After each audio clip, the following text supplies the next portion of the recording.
예수님이 베다리 마을에 가셨습니다. 그랬더니 마르다라 하는 여자가 예수님을 저희 집에 오세요 해서 영접을 했어요. 그래서 예수님이 마르다의 집에 갔습니다. 마르다의 집에는 동생 마리아, 오빠 나사로가 사는 집이었어요.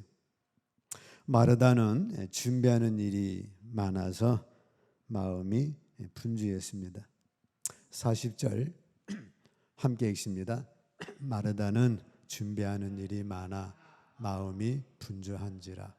예수님이 집에 오셨으니까 얼마나 마음이 분주해요. 청소도 해야 되고 식사 준비도 해야 되고 마트도 갔다 와야 되고 또 식사 준비는 뭘 해야 되나? 전을 부쳐야 되나? 소고기를 구워야 되나? 돼지고기를 구워야 되나? 그래가지고 마음이 몹시 분주했습니다. 분주했다는 것은 마음이 어수선하고 괴로움을 당하는 그런 상태를 말씀하고 있어요. 어떤 일이 머릿속에 가득 찬 상태입니다. 주님 오셨으니 주님이 콩나물을 좋아하는지 묵국을 좋아하시는지 어리굴젓을 좋아하는지 아주 생각이 좀 복잡해요. 41절 함께 읽습니다. 주께서 대답하여 가라사대 마르다야 마르다야 네가 많은 일로 염려하고 근심하나.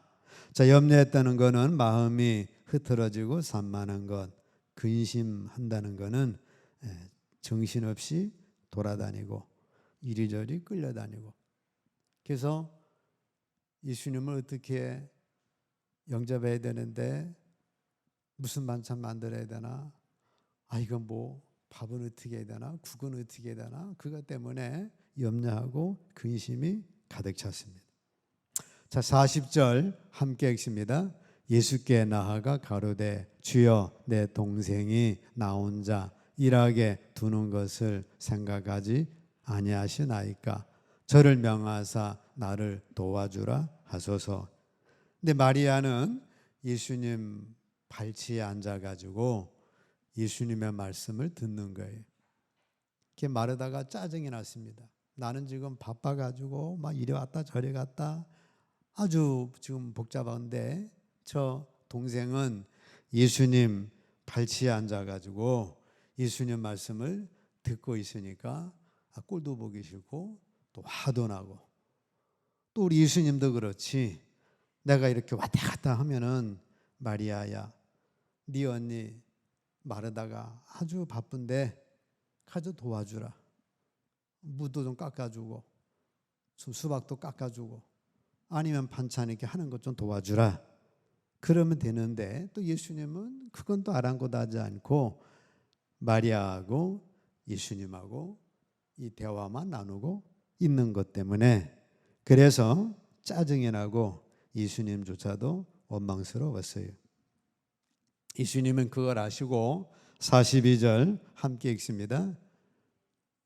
그러나 몇 가지만 하든지 혹 한 가지만이라도 족하니라. 마리아는 이 좋은 편을 택하였으니 빼앗기지 아니하리라.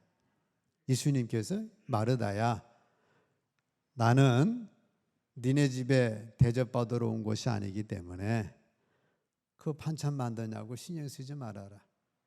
몇 가지만 해도 족하고 혹은 빵 한 가지만 나와도 족하다. 마리아는 이 좋은 편을 택하였으니 빼앗기지 아니하리라 말씀하고 있어요. 마르다가 주님을 위하여 분주한 것은 별로 의미가 없는 일입니다. 예수님에게 10가지 반찬에다가 아주 2000쌀로 해가지고 아무리 좋은 국을 예수님 대접해봤자 그거 한 끼 지나면 다 배설해야 되고 또 먹는데 그거 또 시간 들어가고 그거 한 끼 지나면 별로 의미 없는 거예요. 주님이 마르다의 집에 먹으러 오신 것이 아니에요. 예수님은 오병이어로 5,000명을 먹이시는 분이기 때문에 먹는 것에 대해서 주님은 거기에 신경 쓰는 분이 아닙니다. 그녀는 주님 자신을 모시는 것보다 자기가 하고 있는 그 사소한 일에 몰두하고 있었던 거예요. 워런 버핏이라는 분이 있습니다. 한 번 식사하는데 2012년도에는 37억 3천만 원의 경매가 됐어요. 워런 버핏과 3시간 식사하는데 경매가 나옵니다. 이건 이제 자선 사업에 쓰는 건데, 나는 워런 버핏과 식사하는데 30억 쓰겠습니다. 다른 사람은 난 32억입니다. 나는 33억입니다. 어떤 사람이 37억 3천만 원을 써가지고 당첨됐어요. 3시간 식사하는데 37억 3천만 원 내야 합니다. 2015년도에는 26억. 스테이크 하우스에서 3시간 동안 식사하려면 얼마 내야 된다고요? 37억 또는 26억. 왜 그래요? 3시간 동안 식사하면서 뭐 이런저런 얘기를 하는 거예요. 그 3시간 대화 속에서 뭐 주식에 대한 얘기도 있겠고, 어쨌든 뭐 다른 얘기, 어쨌든 묻는 것에 대해서 그런 대화를 하는데 3시간짜리가 37억 33천만 원, 2015년도에는 26억, 올해는 얼마였는지 모르겠습니다. 이따금씩 신문에 나죠. 자, 돈 있는 사람, 투자자는 누구나 한번 그분하고 3시간 식사해 보는 게 꿈이에요. 자, 예수님을 만나서 이 3시간 정도 주어졌는데 마르다는 그 시간을 뭘 만들까? 부엌에 왔다 갔다 하다가 그것 때문에 짜증나고 그것 때문에 원망하다가 예수님과의 그 귀한 시간을 그냥 흘려버렸어요. 마리아는 그 시간을 그런데 허비하지 않고 예수님 만나는 시간으로 사용을 했습니다. 그래서 가장 복된 여인이 된 거예요. 지금 여러분들이 이렇게 앉아 있는 건 이거 엄청난 축복입니다. 뭐 손이 대접하냐고 전 부치고 고기 삶고 뭐 이것저것 먹고 마시고, 그거 가식하면 소화제 먹어야 되고 탈 나면 화장실 가야 되고, 탈 안 나도 몇 시간 지나면 그냥 흘러가는 거예요. 근데 예수님 앞에 나와서 하나님의 말씀을 듣고 찬송한다고 하는 거는, 이거는 26억이 아니라 37억이 아니라 더 귀한 축복이 되는 줄로 믿습니다. 그래서 주일 지키라. 그래서 예배드리라. 하나님 만나라. 친척 만나는 것보다 하나님 만나는 게 특이하다 해서 주일을 성수하라 말씀하고 있습니다. 자, 마르다의 분주함을 피하셔야 돼요. 지금 여러분들이 너무 바쁘다면 운명이 나빠지고 있는 거예요. 세상 사람들은 바쁜 게 성공한 걸로 압니다. 나 스케줄 꽉 찼어. 여행 갈 시간도 없고 너 만날 시간도 없어. 예배 주일 성수할 시간도 없어. 봐라, 스케줄이 꽉 짜가지고 오늘은 누구 만나야 되고 내일은 누구 만나야 되고 밤에도 누구 만나야 되고. 자, 지금 너무 바쁘다면 여러분들이 운명이 나빠지고 있다는 뜻이에요. 세상 사람들은 성공했다고 생각하지만 사람이 너무 바쁘다는 건 아주 위험하다는 것입니다. 영혼이 꽉 짜여져 자유가 없고 기계처럼 살아가는 거예요. 인생에서 쉴 틈도 없이 살아간다는 것은 보람도 없이 아주 위험한 겁니다. 왜 그래요? 시간이 너무 없다는 것은 닥쳐올 재난에 대해서 무방비하다는 겁니다. 여러분들이 고속도로 나가면 표지가 보이죠?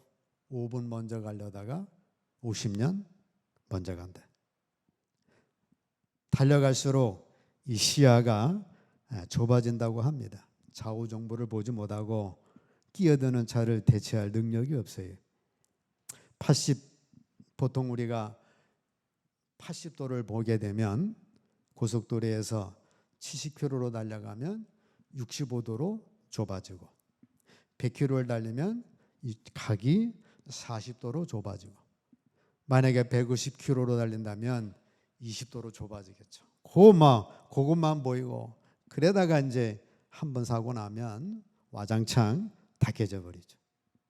시력도 저하돼 가지고 50km 달릴 쪽에는 0.7도 시력인데 90km를 달려면 0.5도로 떨어지고 뭐 120도 돌아가면 0.3 정도 시력이 떨어지고 충격을 받으면 60km 부딪히면 아파트 6층에서 떨어지는 것, 80km 달리면 아파트 11층에서 떨어지는 것. 그래서 안전거리를 60m, 100km 달린다면 확보하면서 달려가야 합니다. 근데 고속도로에 뭐 1시간, 2시간 그 정도 가속이니까 그렇게 한번 달려가만 한데 여러분들 인생을 살면서 하루, 한 달, 뭐 1년 이렇게 바빠 그렇게 돌아다니다가 가로, 가음 뭐 그런 걸로 인해 가지고 사람이 한 방에 가버리게 됩니다. 너무 바빠서 기도할 시간이 없고 하나님께 예배드릴 시간이 없다는 것은 운명이 나빠지고 있다는 뜻이에요. 지나치게 바쁜 것은 사건 사고를 초래해서 점점 일이 꼬여가게 됩니다. 그래서 하나님은 야, 니네가 아무리 달려도 7일째는 어떻게 하라고요? 쉬어라. 안식하라. 몸도 쉬고 정신도 쉬고 더 나아가 영혼까지 쉬어라. 그래서 안식일을 지키라고 말씀하는 것입니다. 자, 여러분의 삶에 분주함을 허용하지를 마십시오. 분주해서 주님을 놓치는 것, 주의 성수 못하는 것, 기도를 못하는 것, 성령님과의 교제를 못하는 것, 그거는 악한 영들이 기뻐하는 겁니다. 계속 얘기해. 너 잘한다. 너 돈 벌었다. 너 아주 분주하니까 출세했다. 그걸로만 몰아가가지고 그래서 막 바쁘게 살다가 가정이 잘못되기도 하고 사업이 잘못되기도 하고 건강이 잘못되기도 하고 인생이 잘못되기도 하고 하나님과 관계가 잘못됨을 통해서 지금 이런 사고를 만나면 대처할 능력이 없게 되는 겁니다. 분주해서 기도하지 못하다는 것은 우리의 우선순위가 세상이라는 걸 말씀하고 있어요. 그래서 여러분들은 지금 잘하고 계신 거예요. 아무리 세상이 분주해도 주의를 쉬시면서 영과 혼과 육의 힘 속에서 하나님의 축복 누리시기를 축복합니다. 많이 움직이는 게 좋은 게 아니에요. 분주한 것 자랑하지 마십시오. 여유 있게 주님을 섬기면서 하나님의 영광을 볼 수 있는 것 자체가 큰 복입니다. 세상을 살면서 또는 교회 안에서도 너무 분주하지를 마셔야 합니다. 지금 마르다는 분주하긴 했는데 엉뚱하게 분주했잖아요. 주님 오셨다고, 주님 접대해야 된다고, 그래서 반찬 만든다고, 청소한다고, 예수님 사이다 사드려야 된다고, 자, 이런 것 때문에 분주한 거예요. 여러분들이 교회 신앙생활 하면서 뭐 봉사 나간다고, 자원봉사 한다고, 뭐 한다고, 심지어는 뭐 교회 안에서도 이 본질을 빼버린 분주함, 그거는 주님과 아무 상관이 없어요. 근데 우리는 그게 예수님을 위해서 잘 믿는 것이냐, 마르다처럼 이렇게 저렇게 막 분주합니다. 그거 주님은 기뻐하지를 않으셨어요. 마리아처럼 조용히 무릎 꿇고 주님 앞에 나아가 말씀 듣는 것, 그것이 진짜 축복입니다. 따라서 합니다. 마리아처럼 안식의 상태에 머무르십시오. 39절 함께 읽습니다. 그에게 마리아는 동생이 있어 주의 발 아래 앉아 그의 말씀을 듣더니, 예수님 오셨는데 마리아는 예수님 뭐 사이다 사다 드리고 수박 까드려야 되고 참외 까드려야 되고 이런 건 안 하고 주님 발 아래 앉아서 예수님의 말씀을 듣는 거예요. 예수님은 그게 좋았던 거예요. 한 끼 먹어 없어질 그 반찬 만드냐고 뭐 분주하고 왔다 갔다 하는 것보다 그의 말씀을 듣는 마리아, 그 마리아가 예수님을 진짜 영접한 겁니다. 워린 버핏을 37호 주고 만졌는데 그 만난 사람이 아이고 사이다 드세요, 커피 드세요, 그래가지고 왔다 갔다 하고 있으면 그 3시간을 흘려보내면 이 사람은 지금 바보죠. 그 사람은 그런 시간이 없어요. 딱 만나가지고 자기 하고 싶었던 얘기, 묻고 싶었던 얘기, 뭐 인생에 대해서, 뭐 주식에 대해서, 아니면 세상에 대해서 그거 아주 그 시간을 묻고 그 시간 그분하고 대화해야지. 뭐 밥 어떻게 합니까? 뭐 서빙하냐고. 그런 바보가 아닙니다. 마리아는 지금 주님 앞에 앉아서 주님의 말씀을 드린 거예요.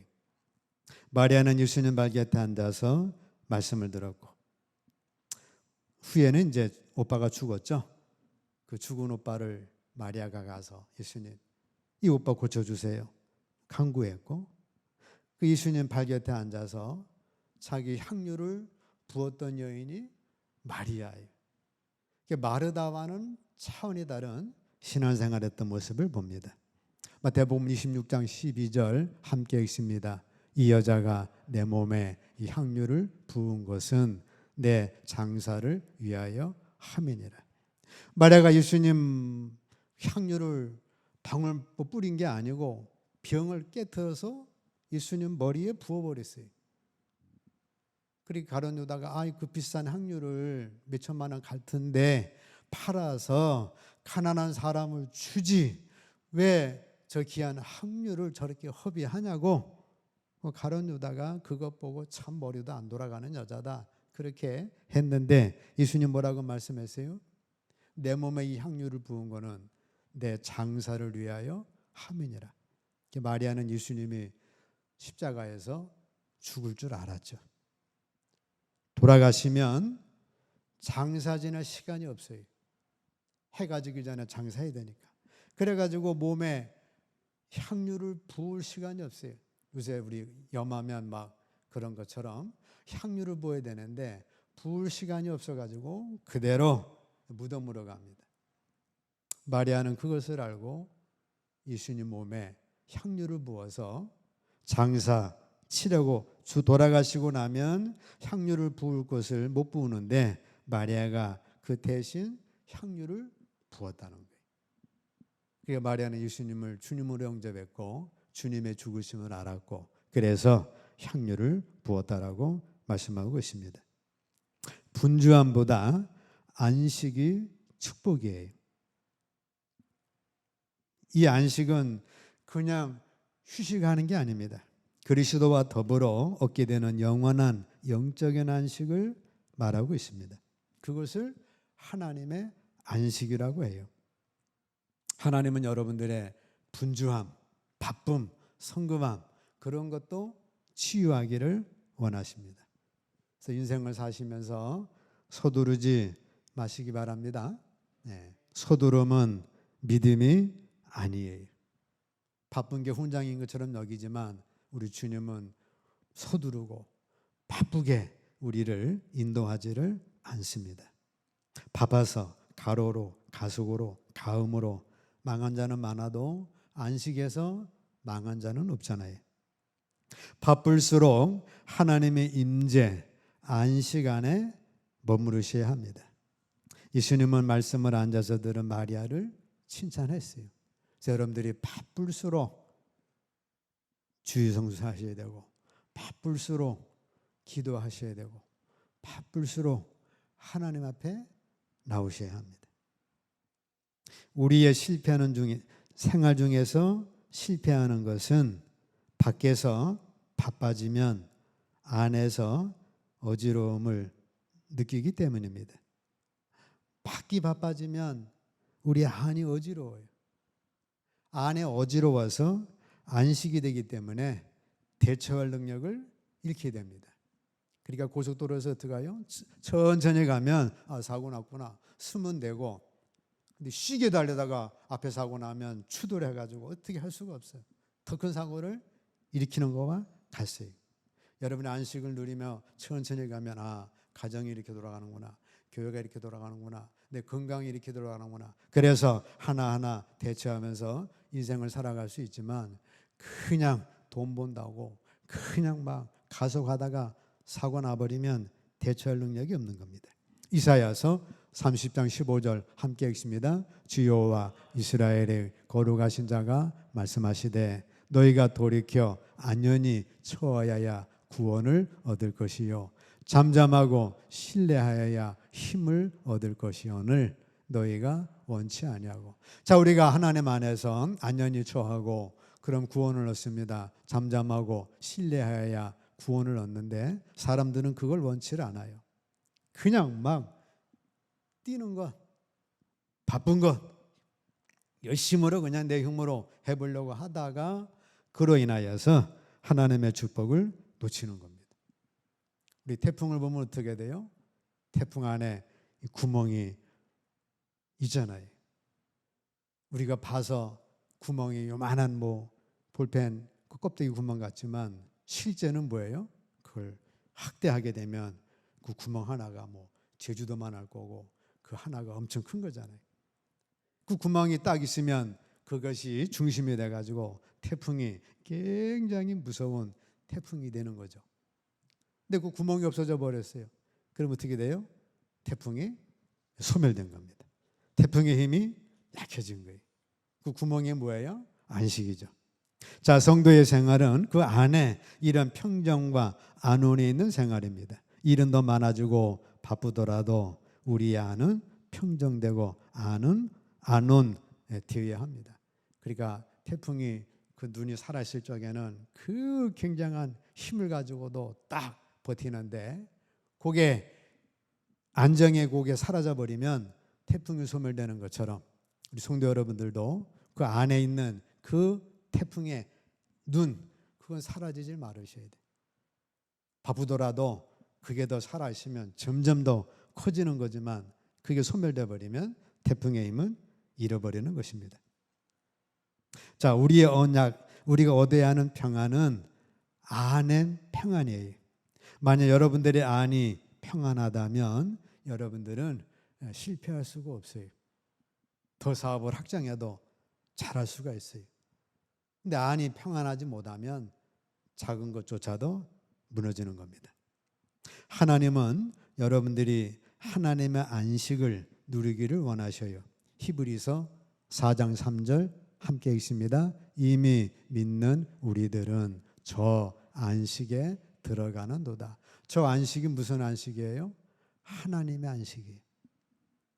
히브리서 4장 11절 그러므로 우리가 저 안식에 들어가기를 힘쓸지니 4장 11절에서는 우리가 저 안식에 들어가기를 힘쓸지니 4장 3절에서 이미 믿는 우리들은 저 안식에 들어갔다라고 말씀하고 있습니다.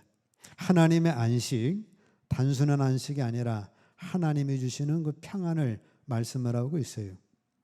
그래서 여러분과 저는 따라서 합니다. 하나님의 안식에 들어갔다. 나는 하나님의 안식에 들어갔다. 왜? 믿음을 가졌으니까 하고 우리가 고백을 하셔야 합니다. 하나님 안식에 들어가면 더 이상 뭐예요? 좌절하지 않는 거죠. 더 이상 뭐예요? 안달하지 않습니다. 더 이상 뭔가를 얻으려고 애쓰지 않습니다. 이미 받은 줄로 믿기에 나의 내면에는 하나님의 안식이 있어요. 여러분의 영이 하나님의 안식 안에 있습니다. 그때 여러분은 자신에게 미소를 지으면서 이렇게 말합니다. 나는 받았어. 그건 내 것이야. 자, 나는 하나님의 안식에 들어가 있어. 그렇기 때문에 더 이상 안달할 것 없고 그렇기 때문에 다른 것 더 바라보고 안달할 필요가 없어요. 자식 바라보고 그렇게 안달할 필요가 없다. 왜 그래요? 내가 하나님 안식에 들어가 있으니까. 난 하나님 안식에 들어가 있다. 하나님이 나에게 그런 안식을 주셨다. 그렇기 때문에 나는 세상에서 더 안달할 필요가 없다 하고 여러분들이 딱 안식을 누리고 있으면 어떻게 돼요? 태풍처럼 밖에서 엄청난 역사를 통해 점점 나의 하나님의 축복은 나와 함께하는 거예요. 그러니까 우리는 이 안식을 잊어버려서는 안 됩니다. 자, 여러분은 하나님의 안식에 들어간 상태다. 그 믿음을 고백하셔야 합니다. 요한복음 14장 27절 함께 읽습니다. 평안을 너에게 끼치노니 곧 나의 평안을 너에게 주노라. 내가 너에게 주는 것은 세상에 주는 것 같지 아니하니라. 너희는 마음에 근심도 말고 두려워하지도 말라. 저 평안은 뭐예요? 샬롬입니다. 구약 성경은 히브리어로 썼으니까 샬롬. 신약 성경은 그리스어 헬라어로 썼으니까 평안인데 그거를 에이레네. 샬롬이나 에이레네나 똑같은 말이에요. 샬롬은 뭐예요? 최고로 좋은 것. 웰빙. 뭐 더 이상 없는 것. 영혼적으로나 정신적으로나 건강으로나 최고의 축복이 샬롬입니다. 주님은 샬롬을 너에게 주노니. 자, 우리는 하나님으로부터 샬롬을 받았습니다. 믿음으로 받아서 난 하나님의 샬롬 안에 있다. 그거를 고백하는 거예요. 그래서 난 더 이상 안달할 것 없고, 내가 더 이상 누구한테 구걸할 것 없고, 나는 더 이상 두려워하지도 않고, 나는 하나님의 안식 안에 있다. 나는 두려워하거나 초조해하지 않는다. 나는 걱정하지 않는다. 나는 고민하지도 않는다. 나는 싸우지도 않는다. 싸움은 주님께 속해서 이미 승리했기 때문에 나는 승리 가운데 살고 있다. 나는 하나님의 샬롬 가운데 살고 있고, 하나님의 평안 가운데 살고 있고, 나는 하나님의 안식 가운데 살고 있다. 그것을 우리가 고백하는 겁니다. 그렇게 고백하면 우리는 승리하는 거예요. 사도행전 16장 25절 함께 읽습니다. 밤중쯤 되어 바울과 실라가 기도하고 하나님을 찬미하며 제수들이 듣더라. 바울과 실라가 매를 많이 맞고 감옥에 처박혔는데 밤중쯤 되니까 등도 쑤시고 배도 고프고 아픈데 반창고도 안 발랐겠죠. 그래서 딱지도 붙었고 아주 힘들어요. 바울과 실라가 하나님의 안식 가운데 들어갑니다. 안식 가운데 들어가서 기도하고 하나님을 찬미했더니 옥토가 움직여가지고 착고가 풀어지고 그 일로 인해서 간수가 회개하고 간수가 예수 믿고 간수가 하나님의 자녀가 됐고 바울과 실라가 풀려났어요. 만약에 거기서 원망하고 불평하고 초조해하고 안달이 나고 남을 욕이나 하고 그랬더라면 그 감옥에 그런 역사를 맛보지 못했을 거예요. 중요한 건 여러분들이 하나님의 안식을 누리는 겁니다. 누렸더니 죄수들이 들었어요. 집에 가셔서 여러분의 안식, 평강, 샬롬을 내가 느끼고 있으면 가족 식구들이 볼 거예요. 이웃이 볼 거예요. 그러면 거기에 놀라운 역사로 가정이 복음화되고 여러분들의 문제들이 다 착고가 풀어져서 승리 역사가 일어날 줄로 믿습니다. 오늘 말씀은 뭐예요? 마르다처럼 엉뚱한 것에 분주하지 말라. 심지어 주님 오셨다고, 주님 대접한다고, 주님 신방 오셨으니까 반찬 준비한다고 그런 것 때문에 분주했던 것 주님은 전혀 원치 않으셨어요. 교회 생활하시면서 봉사한다고 청소한다고 다른 거 하신다고 그 마음 분주하면은 하시면 안 돼. 중요한 건 뭐예요? 마리아처럼 주님 발 앞에 앉아서 말씀을 듣는 거예요. 그게 진짜예요. 그 외에 인생에도 분주하지 마시고 마리아처럼 하나님의 평안 안에 들어가시면 샬롬. 이미 우리는 하나님 안식에 들어갔다. 하나님 안식 들어갔기 때문에 하나님 안식 안에는 뭐가 있어요? 이제는 걱정하지 말아라. 이제는 두려워하지 말아라. 이제는 남을 원망하지 말아라. 이제는 남을 탓하지 말아라. 그 안에서 찬송과 기도하면 하나님께서 여러분들의 앞날의 앞길을 열어주시고 축복 줄 줄로 믿습니다.